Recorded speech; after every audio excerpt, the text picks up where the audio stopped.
Olá, eu sou o Leandro Gualtieri e você está no canal Oracular, o seu canal preferido sobre a arte e a ciência dos oráculos.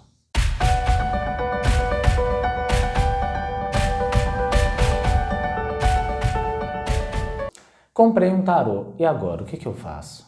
Se você é uma dessas pessoas, certamente você comprou um tarô porque houve um chamado, houve uma sinalização do seu eu, do seu self, da sua parte mais íntima, dizendo de forma não compreensível ainda a você, como se fosse um estímulo, uma vontade cada vez mais crescente de se envolver com a cultura ancestral ditada e registrada através da simbologia do tarô. O tarô é um grande acervo de culturas que se sobreporam umas às outras, então, sendo este um manancial de conhecimento ancestral, ele, é claro que quando visto por você, vai mexer de algum modo com alguma estrutura do seu psiquismo mais remoto. Nós aqui, do nosso espaço de trabalho, entendemos que o tarô, por ser um sistema divinatório, um sistema ao qual já até explicamos o fator envolvendo o divinatório, vem trazendo e carreando muitos conceitos aos quais foram a base de várias civilizações. Então existe um valor muito grande, um arquivo considerável de informações, de mecanismos e principalmente de sentimento de várias culturas, várias civilizações, vários povos, aos quais eles, num processo dinâmico, pois a mitologia que existe dentro do tarô nada mais é que a mitologia presente em vários locos planetários, em vários locais do planeta. Portanto, quando você compra um tarô, é porque você sente que de algum modo o tarô consegue retratar, conseguiu apreender do processo civilizatório uma informação, uma história de algum local do planeta onde determinadas ocorrências eram tidas como ideais ou triviais ou até mesmo sagradas de um determinado povo. Isso é sentido por você, seja de forma consciente ou inconsciente. Você vai lá e compra o tarô. Só que, como eu disse, você comprou o tarô. E agora, o que fazer? O tarô, por ser também considerado um sistema divinatório, e nós já gravamos um vídeo a respeito deste conceito de divinação, vamos entender que se o tarô ele se presta a um processo divinatório também, ele vai fazer com que você consiga, de algum modo, trabalhar determinados aspectos em você mesmo que outros meios comuns talvez não alcançariam. Cada vez mais no mundo, vemos uma fragmentação e um sectarismo, divisões, segregações de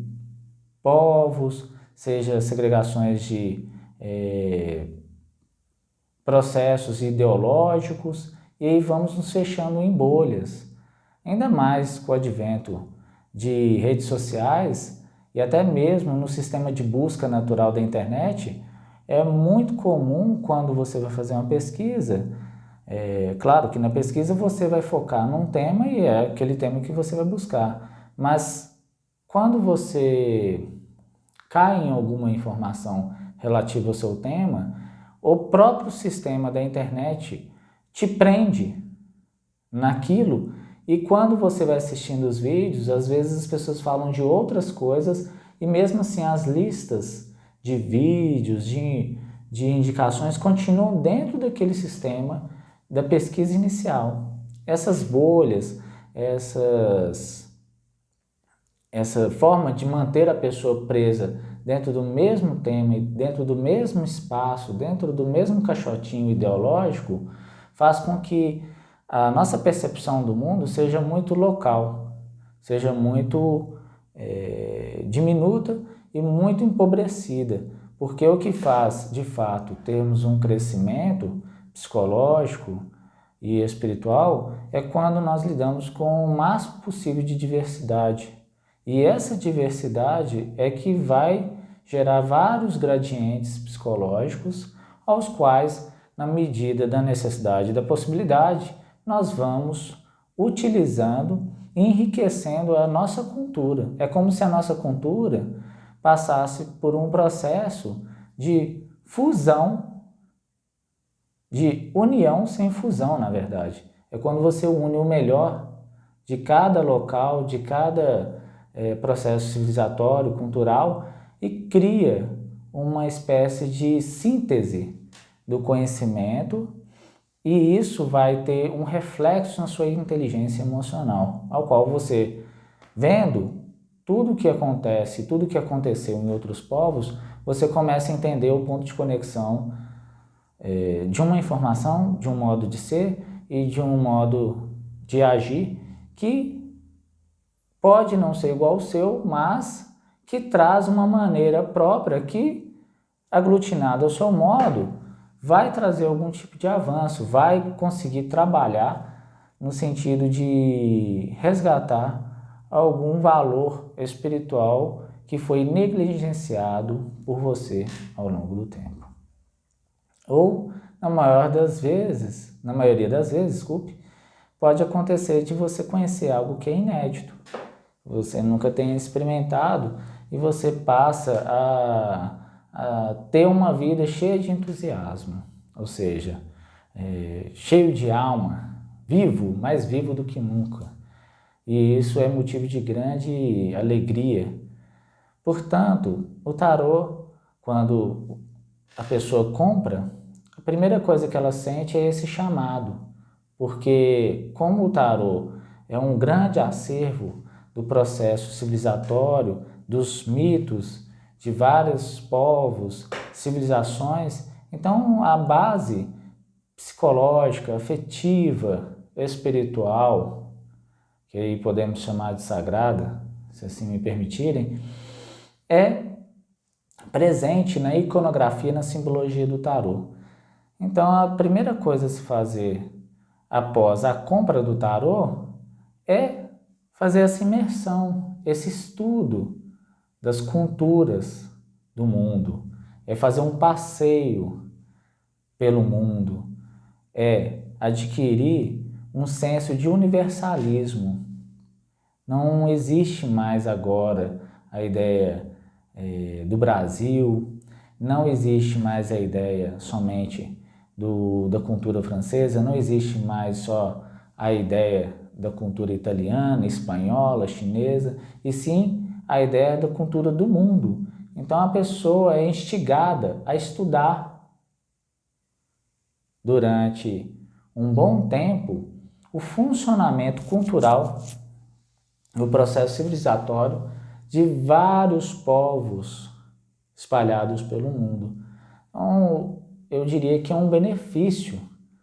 essa atitude, essa ousadia de comprar um tarô, traz muitos benefícios, porque quando você sai vendo as cartas, você percebe que existem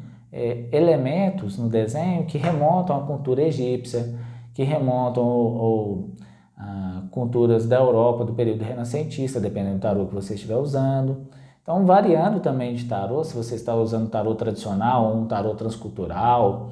ou um tarô de caráter transcendental, tipo Shadowscape, você vai perceber que ali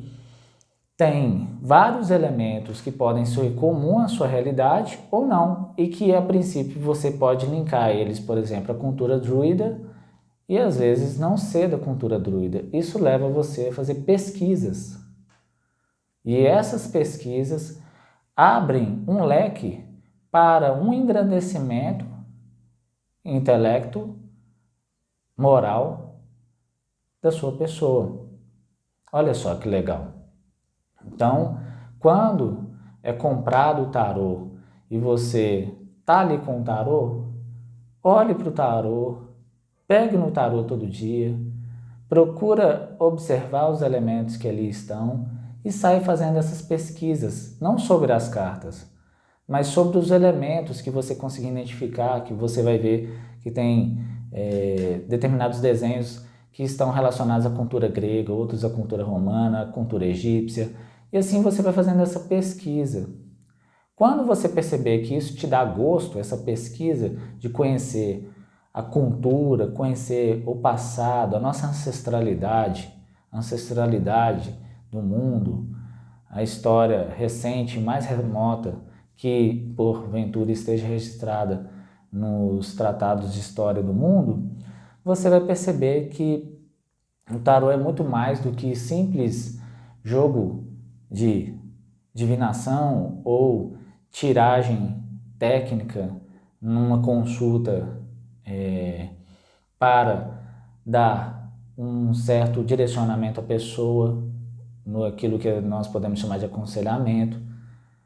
É muito mais do que simplesmente um sistema de mapas mentais, quando nós o utilizamos para estudar e gravar informações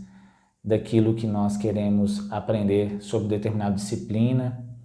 É muito mais do que uma ferramenta de iniciação,